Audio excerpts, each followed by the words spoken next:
तेजाचा मूळ जो काही गुणधर्म आहे त्याचा दाहकत्व. दाहकत्व म्हणजे ज्यावेळेस आपण तेजाच्या सानिध्यामध्ये जाऊ त्यावेळेस ते आपल्याला काय होतं, पोळल्याशिवाय राहत नाही. मग सूर्याचं तेज असू द्या, ते प्रखर असलं की ते आपल्याला सहन होत नाही. एखादा दिवा लावला, त्या दिव्याच्या ज्योतीचं तेज असेल, त्याला हाताचा स्पर्श झाला की त्याचा गुणधर्म काय, तो पोळणारच ना. कारण त्याचा मूळ तो स्वभाव आहे. काय आहे त्याचा मूळ स्वभाव आहे. किंवा तेजाचंच मूळ रूप म्हणजे अग्नी. त्या अग्नीच्या सानिध्यात आपण गेलो की मग पोलतच ना, त्यात काही वेगळं सांगायची गरजच नाही ना. काही वेगळं सांगायची गरज आहे का? कारण त्याचा तो मूळ गुणधर्म आहे. काय की दाहकत्व. दाहकत्व म्हणजे पोळणे, हे त्याचा काय मूळ गुणधर्म. परंतु या तेजाला सुद्धा कुणाचं सानिध्य लाभलं? हा जो काही भरताचा आश्रम आणि भरताच्या आश्रमामध्ये सुरू असणारी रामकथा आणि रामकथेच्या सानिध्यामध्ये कोण गेला? कोण गेलं? हे तेज गेलं. तेज म्हणजे फक्त नंदीग्रामलाच गेलं का? नाही. ज्यावेळेस माणसाच्या मनामध्ये, माणसाच्या शरीराला ज्यावेळेस रामकथेची गोडी लागेल, या मानवी शरीराला ज्यावेळेस सज्जनाची गोडी लागेल, हे मानवाचं शरीर ज्यावेळेस सज्जनाच्या संगतीमध्ये लागेल, त्यावेळेस त्यातलं जे काही शरीरातला तेज नावाचा जो प्रकार आहे ना, तो पण काय होतो? शीतलता प्राप्त करतो. बघा, दोन शब्द आहेत. एक दाहकत्व म्हणजे उष्ण आणि शीतल म्हणजे थंड. काय? शीतल म्हणजे थंड. पण या तेजाला ज्यावेळेस सज्जनाची संगती लाभली, ह्या तेज ज्यावेळेस सज्जनाच्या संगतीमध्ये लाभलं, या सज्जनाच्या संगतीमध्ये हे तेज गेलं, त्यावेळेस मात्र काय झालं? या तेजानं आपलं दाहकत्व असणारा मूळ स्वभाव विसरला आणि ते कशामध्ये गेलं? त्या शीतलतेच्या म्हणजे थंडत्वाच्या सानिध्यामध्ये ते गेलं. ज्याने प्रकाशिले निजग्रही, वा वा. त्याशी प्रकाश उणे नाही. पारखा चोर आली पाहे, प्रकाश त्यास हे तैसाचे. कारण हे तेज.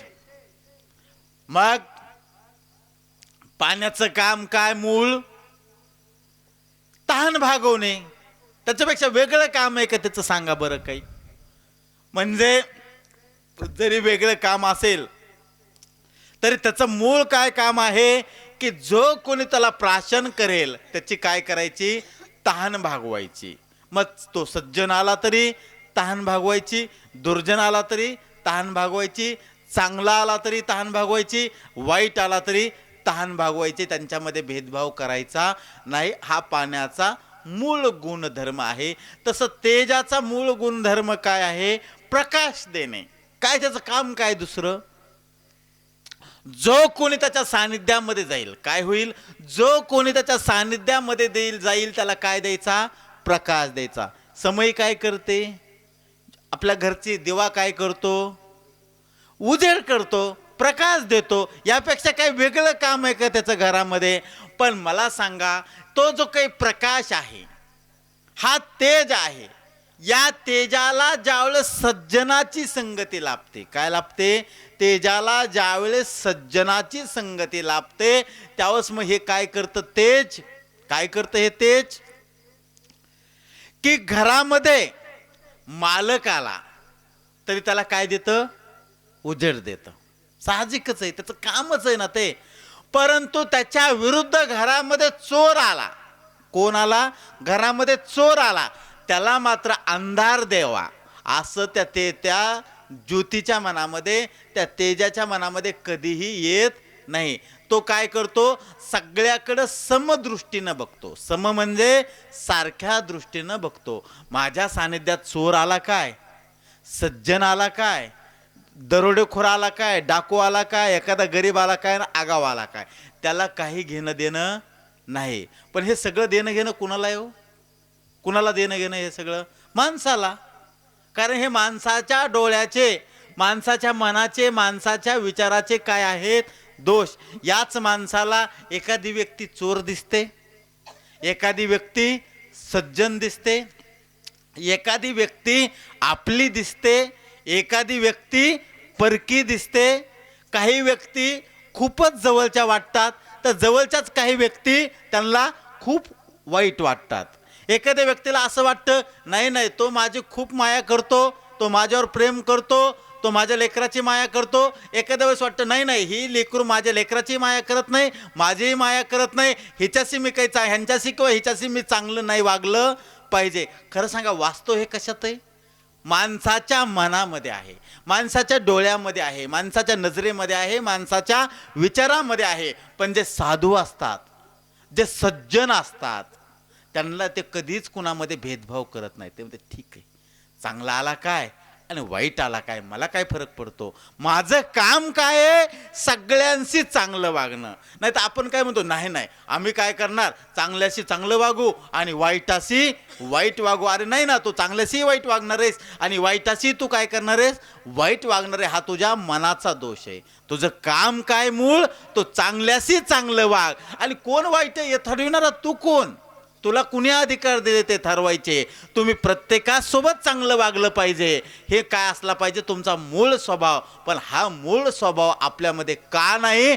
कारण आपण अजूनही त्या कथेशी एकरूप झालो नाहीत, अजूनही आपण त्या प्रभू रामचंद्राच्या नामस्मरणाशी लीन झालो नाहीत. आपण फक्त घरी काम नाही म्हणून पोथी ऐकतो, काहीतरी वेळ जाय नाही म्हणून पोथीला जातो. म्हणून मग आपल्याला काय होतं, पोथी ऐकताना, पोथी सांगताना कोणी चांगली सांगितलं वाटतं, कोणी खराब सांगितली वाटतं, कोणाला वाटतं ह्याला वाचताच येत नव्हतं, कोणाला वाटतं ह्याला सांगताच येत नव्हतं. हे सगळं कोण विचार करतं?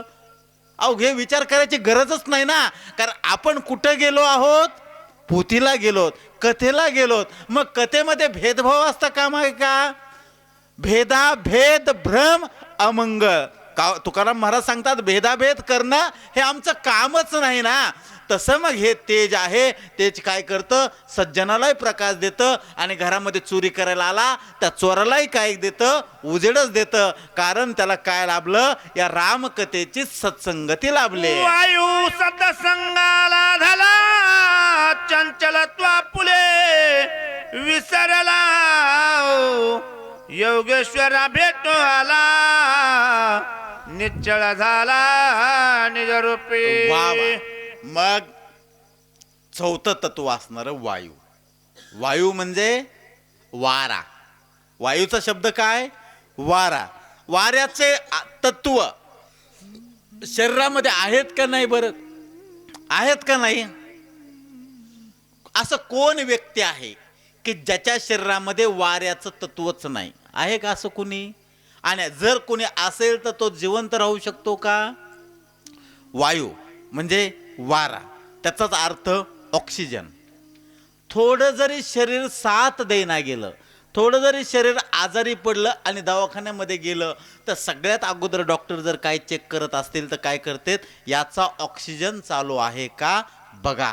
नसला तर मग त्याला कृत्रिम ऑक्सिजन नाकाच्या द्वारे द्या, तर हे माणूस काही काळ जगू शकतं. म्हणजे ऑक्सिजनचा अर्थ वारा. वाऱ्याशिवाय कुणी जगणार आहे का? नाही. मग वारं हा काय आहे की वाऱ्याचा मूळ गुणधर्म आहे चंचलत्व. असं सांगा बरं, एखादा व्यक्ती आहे का की त्यानं 5 मिनिट वारं धरून ठेवलंय? खूप अभ्यासू आहे, खूप ज्ञानी, त्याचा सगळ्या जगाचा त्याला अभ्यास केलाय आणि काय करतो तो, रोज पोथी वाचतो, रोज पोथी ऐकतो.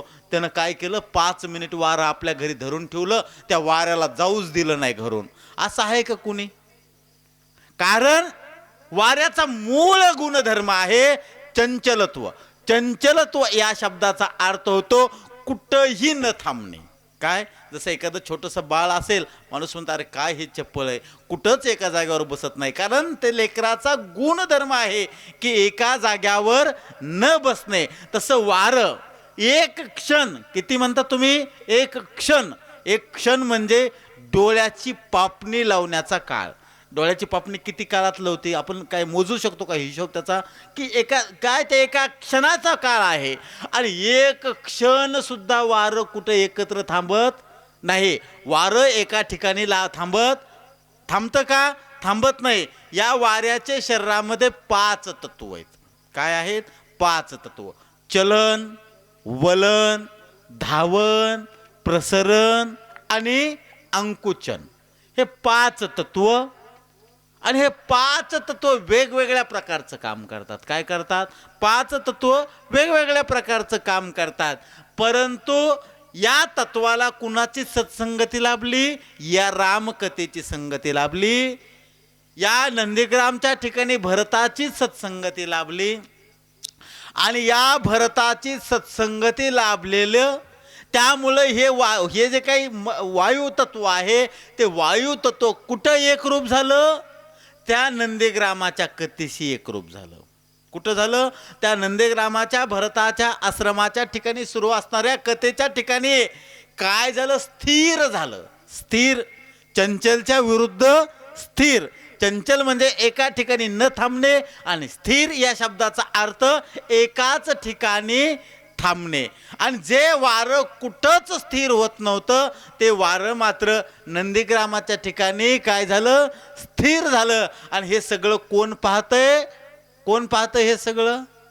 जो द्रोणागिरी पर्वत घेऊन जाणारा जो हनुमंतराय आहे तो प्रभू रामचंद्राच्या पायाचा म्हणजे त्या भरतानं सोडलेला बाण त्या कुणाला लागला होता? त्या हनुमानजीच्या पायाला. म्हणून हनुमानजी कुठं गेले त्या बाणामुळं? नंदीग्रामाच्या ठिकाणी. नंदीग्रामाच्या ठिकाणी काय बघितलं?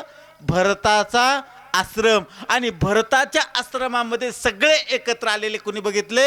हनुमानजीनं. आणि त्याचं वर्णन गावोबा काका आपल्या विचारे तरी सर्व देही पर्यासक्त नव्हे काही सुवास दुर्वासन म्हणे काही निसंग पाहे विचारत. कारण हा जो वायू आहे वायू शरीरामध्ये असतो. त्याची देवता असणारी जी नाक आहे ज्याला आपण अश्विनी कुमार म्हणतो. आणि त्याचं नित्य काम काय आहे? श्वास घेणे. मग श्वासोश्वास घेताना तो सुगंधही घेतो आणि दुर्गंधही घेतो. काय घेतो? सुगंधही घेतो आणि दुर्गंधही घेतो. परंतु या जो काही वायू आहे त्यानं जी काही दुर्गंध घेण्याची क्रिया विसरलेली आहे. आणि तो काय करतो? या नंदीग्रामाच्या ठिकाणी सुरू असणारी रामकथा आणि त्या रामकथेचा श्वासोश्वास जो सुगंध आहे तो सुगंध घेण्याचं काम तो नित्यनेमानं करू लागलेला आहे. सत्संगाला धले आकाश खुपून पय कोणाचा वा. विरोनिया रामकाश विरक्त उदास सर्वत्र वसे. आणि मग या ठिकाणी या माणसाच्या शरीरातलं 5वं तत्व आणि शेवटचं तत्व म्हणजे आकाश. कोणतं तत्व? आकाश. मग तुम्ही म्हणाल आकाश तर वरे असतं. कुठं असतं? आपण साधा प्रश्न विचारतो आकाश, लगेच आपण बोट वरे करतो. वरे आकाश. अरे आकाश फक्त वरेच नाही, माणसाच्या मनामध्ये सुद्धा आकाश आहे. माणसाच्या शरीरामध्ये सुद्धा काय आहे? आकाश आहे. त्या आकाशाचे 5 तत्व आहेत शरीरामध्ये. ते कोणते? काम, क्रोध, शोक, मोह आणि भय. हे कशाचे तत्व आहेत? आकाशाचे तत्व आहेत. आणि या सगळ्या तत्वामध्ये काय आहे? वेगळेपण आहे. सगळे वेगवेगळे काम करतात ना. काम वेगळं काम करतो, क्रोध वेगळं काम करतो, शोक वेगळं काम करतं, मोह वेगळं काम करतं आणि भय सुद्धा काय करतं? वेगळं काम करतं. परंतु या आकाशाला काय झालं की कुणाची सत्संगती लाभली? रामकथेची. आणि त्यातला जो काही विस्तारता होती किंवा दुजाभाव होता तो विसरला आणि एक रूप होऊन कार्य करू लागलं. आपुल्या निज शरीरी शीत उष्ण पर्जन्यधारी नालिंपे एकही विकारी सतसंग थोरी एवढी. कारण हे आकाश तत्व आपल्या शरीरामध्ये आहे. मग त्याचा मूळ गुणधर्म आहे शीत असेल किंवा उष्ण असेल. याच्यापैकी कुठलाही स्पर्श तो काय होऊ देत नाही? शरीराला होऊ देत नाही. काय होऊ देत नाही? शरीराला होऊ देत नाही. ना ते थंडही शरीराला वाटू देत नाही आणि तो उष्णही शरीराला वाटू देत नाही. परंतु ते मात्र आपल्या शरीरामध्ये नक्की नक्कीच वास्तव्य करतं. शरीरामध्ये ते प्रामुख्यानं राहतं, शरीरामध्ये ते निवास करतं, पण निवास करून सुद्धा कुठल्याही प्रकारचा तो लिप्त न होण्याचं काम या शरीराचे मात्र प्रामाणिकतेने करतं, कारण त्याला सत्संगती लाभलेली आहे. ऐसे नगराव घेची संत श्याम भजनी निरता धन्य भक्ती प्रतापे भरत वा वा. सौभाग्यवंत नांदता. आणि असा जो काही सौभाग्य, सौभाग्याचा अर्थ भाग्यशाली, सौभाग्याचा अर्थ श्रीमंत, सौभाग्याचा अर्थ वैराग्याची मूर्ती असणारा जो काही भरत आहे, आणि तो भरत कुठं नांदतो, कुठं राहतो, त्या नंदीग्रामाच्या ठिकाणी लाभतो, राहतो आहे. म्हणून भरत धन्य आहे, तो नंदीग्राम धन्य आहे, आणि नंदीग्रामातले लोक सुद्धा खूप धन्य आहेत असं गावोबा काका सांगतात. कोणाही नाही दुर्दशा कोणी नव्हती हिन मानसा. वा वा. श्याम भजने उल्हासा सावकास नांदती.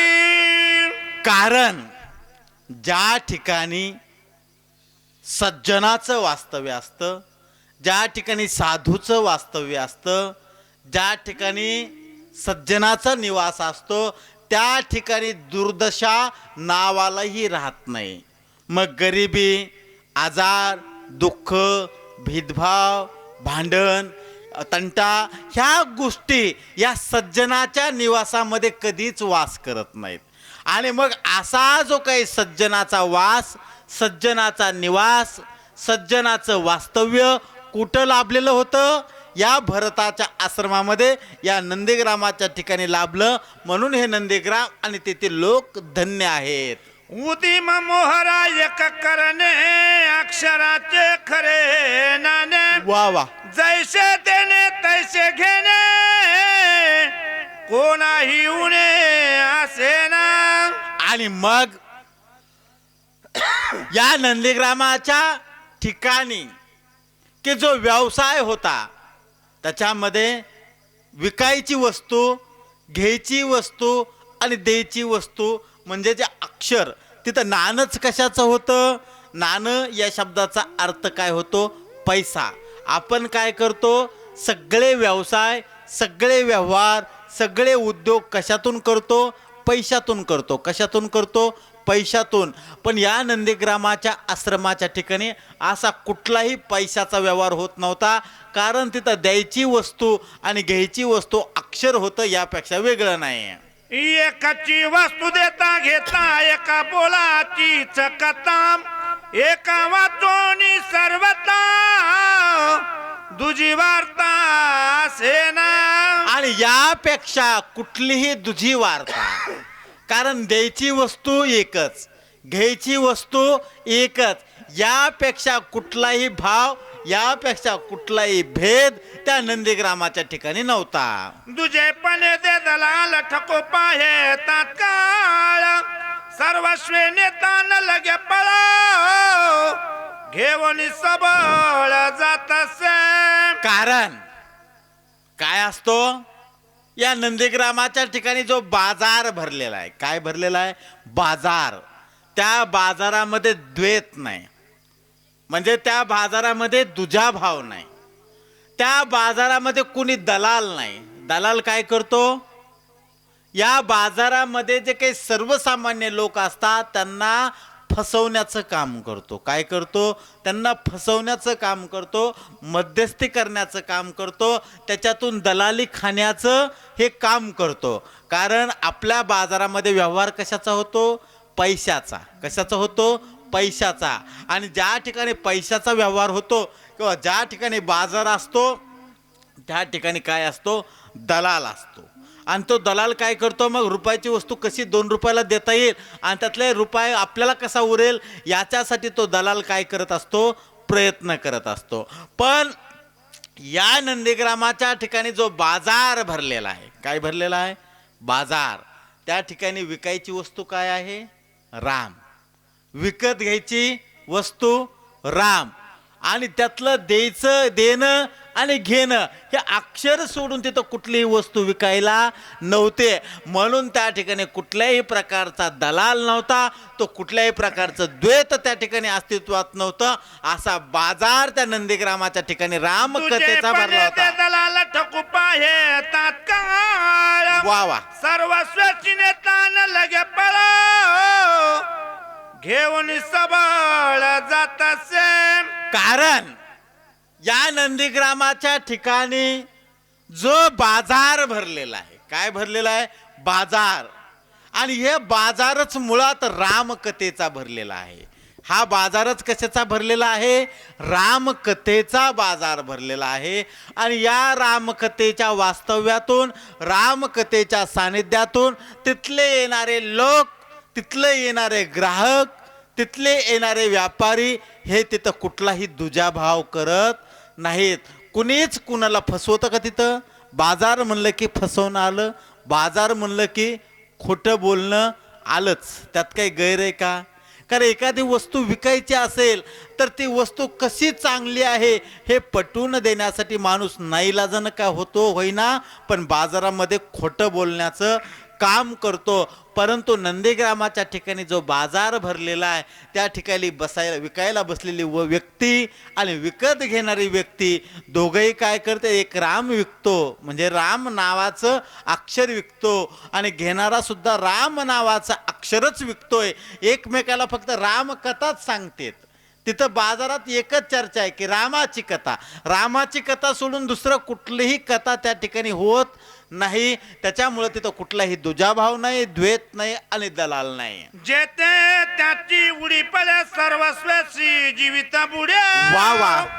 काही उपाय न चले पुढे पडे रोकडे अनर्थी. बघा, ज्या ठिकाणी द्वैत असतं, काय असतं? ज्या ठिकाणी द्वैत असतं, ज्या ठिकाणी भेद असतो, ज्या ठिकाणी एकमेकाच्या विचारामध्ये एकमत नसतं, आणि अशा ठिकाणी मग काय होतं? द्वैताच्या ठिकाणी दलालाची उडी पडते. काय होती? दलालाची. कारण ज्यावेळेस आपलं मन आहे आणि मन स्थिर होत नाही, मनाला हे घ्यावं का कळत नाही किंवा मनाला ते घ्यावं कळत नाही. मनाला वाटतं हे स्वस्त आहे, त्याच मनाला वाटतं ही वस्तू महाग आहे. आणि ज्यावेळेस मन अशा स्वस्त आणि महागाच्या प्रक्रियेमध्ये पडेल, हे मन खऱ्याच्या आणि खोट्याच्या संगतीमध्ये जाईल, हा मन चांगल्याच्या आणि वाईटाच्या विचारामध्ये जाईल, त्यावेळेस नक्कीच कुणाची उडी पडते? मग त्या ठिकाणी हा जो दलाल आहे, कोण आहे? हा जो दलाल आहे, या दलालाची उडी पडते. आणि मग हा दलाल काय करतो? हे चांगले म्हणतो किंवा ते चांगले म्हणून पटवून देण्याचं काम करतो. परंतु ज्या ठिकाणी माणसाचं मन या कथेशी एकरूप आहे, या रामाशी निष्ठेशी एकरूप आहे, तिथं कधीही हा दलाल काम करत नाही. अंगलो मंगलो नंद भाषा सभे कनी उठू पाहे घसा. वा.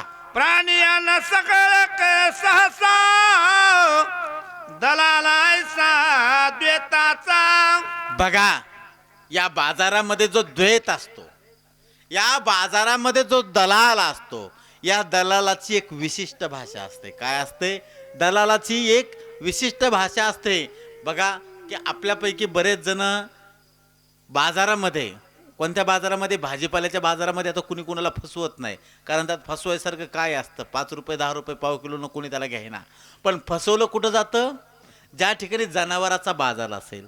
तुम्ही सगळ्यांनी जनावराचा बाजार बघितला असेल, नक्कीच बघितला असेल. गाय विकायला नेली, म्हैस विकायला नेली, शेळी विकायला नेली, नेतो ना आपण बाजारला. त्या ठिकाणी दलाल असतो का नाही? खरं सांगा, असतो ना दलाल? त्याची काय असतं बरं? ते घरून काय घेऊन जातो? हा, काय त्याचं घरून नेलेलं असतं का त्यानं सोबत? ज्याला विकायचंय ते तरी शेळी मेंढी आपल्या घरून घेऊन जातो. ज्याला घ्यायचंय ते आपल्या घरून कष्टानं कमवलेला काय घेऊन जातो? पैसा घेऊन जातो. पण हा दलाल काय घेऊन जातो? काहीच घेऊन जात नाही. तिथं फक्त काय करतो? तोंड घेऊन जातो. पण तोंड घेऊन जाणं गुन्हा आहे का? तोंड सोबत घेऊन जाणं गुन्हा आहे का? मला सांगा. नाही, बिलकुल गुन्हा नाही. पण त्या तोंडानं कसं बोलायला पाहिजे? तिथं गेल्यावर कसं बोलायला पाहिजे? खरं बोलायला पाहिजे. कारण तोंड सोबत नेणं गुन्हा नाही, कारण तो माणसाचं मूळ आहे, ते कुठं सोडावं, त्याला सोबत न्यावंच लागेल. पण त्या बाजारात गेल्याच्या नंतर यानं काही आणलं नाही, ह्यानं काही नेलं नाही, ह्याला काही घ्यायचंय का तिथं? काही घ्यायचंय नाही. बघा गिरायकाच्या आधी हे तिथं हजर असतं. ओळख नाही, पाळख नाही, तरी तो तिथूनच म्हणतो राम राम पाहुणे, काय चाललं, काय नाही, कुणीकडे आलात, काय घ्यायचंय. जणू काही ह्याची ना आपली 10 पिढ्याची मैत्री. बोलतं का नाही हे असं? किती जवळीक दाखवतं तिथं आपल्याला हे कोण? दलाल. बरं मग ह्यानं खरं बोलायला पाहिजे का नाही? पण हे काय करतो? खोटं बोलतो. काय करतो? खोटं बोलतो. अजून 6 महिने गाय येणारच नाही, ती म्हणतो उद्या परवाच येते. ही अगर 1 लिटर दूध देत नसेल म्हणतो 10 लिटर दूध देते. ज्याची वस्तू आहे ते बिचारं खोटं बोलत, मग ते काहीच बोलत नाही. ज्याला घ्यायची ते विश्वास ठेवून आले. पण हे सगळं पटवून देण्याचं काम कोण करतं? हा दलाल करतो. बरं हा दलालानं करू द्या, पैसे एकाकडूनच घेतो का? हा एकाकडून घेतो का? नाही. दोघाकडून सुद्धा हे काय करतो? पैसे घेतो. आणि दोघांनाही हे काय करतो? फसवण्याचं काम करतो. पण असा दलाल नंदीग्रामाच्या ठिकाणी होता का? किती तिथं फिरल्यानंतर हे बघा, बाजार म्हणलं की दलाल आलाच. काय बाजार म्हणलं की दलाल आलाच. मग नंदीग्रामच्या ठिकाणी जो बाजार भरलाय ते किती दिवस तिथं फिरल्याच्या नंतर दलाल सापडेल आपल्याला? अहो तिथं कशाचा दलाल असेल हो? तिथं विकायलाय राम विकायचा आहे, घ्यायलाय राम घ्यायचा आहे, म्हणून त्या ठिकाणी कुणीही दलाल नाही. पण ज्या ज्या ठिकाणी दलाल येतो, ज्या ज्या ठिकाणी दलालाची उडी पडते, त्याचं सर्वस्व काय होतं? वाईट होतं. मग हा दलाल फक्त बाजारातच असतो का? असतो का बाजारातच? नाही. मनाचा बाजार आहे. कुठला? मनाचा बाजार भरलेला आहे. आणि मनाच्या बाजारामध्ये की माणसाच्या मनाला काय चांगलंही कळत नाही, काय वाईटही कळत नाही, काय खरं कळत नाही, काय खोटं कळत नाही. त्यावेळेस मग तिथं कोण येतं? दलाल येतो. आणि दलाल माणसाच्या मनाला समजून सांगतो, नाही नाही हे चांगलंय, नाही नाही हे चांगलंय, हे वाईट आहे, ते वाईट आहे. पण ज्याचं मन या रामकथेशी एकनिष्ठ झालं, त्याला कुठल्याही दलालाची गरज पडत नाही. भरत लोक चतुर, भरत नगरी लोक चतुर, स्वयंमय कंगवीर, होता द्वेताचा संचार, वृत्ती सत्वर छेदिती. बघा ही जी काही भरताची नगरी आहे, कोणती नगरी आहे? भरताची नगरी आहे. बघा आपण काय म्हणतो? फसविणारा गुन्हेगार असतो. काय असतो? जो लोकांना फसवतो तो कसा असतो? गुन्हेगार. अहो फसणारे पण गुन्हेगारच ना, त्यांनी का फसावं? म्हणजे त्यांनी फसवलं हे मान्य करू, पण आपण पण फसलोत ना. तो जेवढा फसविणारा गुन्हेगार आहे, त्याच्या काही अंशी आपण पण काय आहोत? फसलोत, म्हणजे गुन्हेगार आहोत. गुन्हेगार कसे आहोत? की आपल्याला चांगल्याची पारख नाही, वाईटाची पारख नाही, खरं कळत नाही, खोटं कळत नाही. कारण आपलं मन आणि आपली बुद्धी कुठंच काय नाही, स्थिर नाही. त्या बुद्धीला काय चांगलं आणि काय वाईट हे लक्षात येत नाही. म्हणून आपण या बाजारातला जो दलाल आहे, या मनातला जो दलाल आहे, या दलालाला पकडू शकत नाहीत, या दलाला धरू शकत नाहीत. या मनातून, या हृदयातून, या शरीरातून या दलालाला बाजूला काढू शकत नाहीत. किंवा त्या बाहेरच्या बाजारातून सुद्धा आपल्याला दलाल ओळखता येत नाही. ओळखता येतो का दलाल? दलालाचा आत्ताच शब्द आलाय बघा पुढे, एजंट. काय आलंय? दलालाचाच एजंट. हा काय करतो? फसवण्याचंच काम करतो. ह्याचे 4 पैसे खातो, त्याचे 4 पैसे खातो, पण त्याला आपण ओळखू शकत. पण भरत नगरीचे लोक कसे होते? चतुर. चतुर म्हणजे हुशार, विवेकी. ते असल्या दलालाला त्या ठिकाणी प्रवेशच करू देत नव्हते. बघा मुळात आल्यावर पकडणं लांब, ते तिथं त्याला येऊच देत नव्हते. असं गावबा काका त्या भरताच्या नगरीच्या नंदीग्रामच्या ठिकाणच्या बाजाराचं वर्णन करू लागले. कवदी माई साकळे सगळे आकाशाम, द्वेताची देते कोण दशा, परम परेशा विनटले. कारण हा जो बाजार आहे आणि या बाजारामध्ये द्वैत आहे, या बाजारामध्ये दलाल आहे, या बाजारामध्ये वृत्ती आहे, या बाजाराच्या ठिकाणी भरलेला जो काही विस्तार आहे त्याच्यामध्ये कुठलाही द्वेष, कुठलाही भेद, कुठलीही फसवणूक, हा दलाल ची त्या ठिकाणी म्हणजे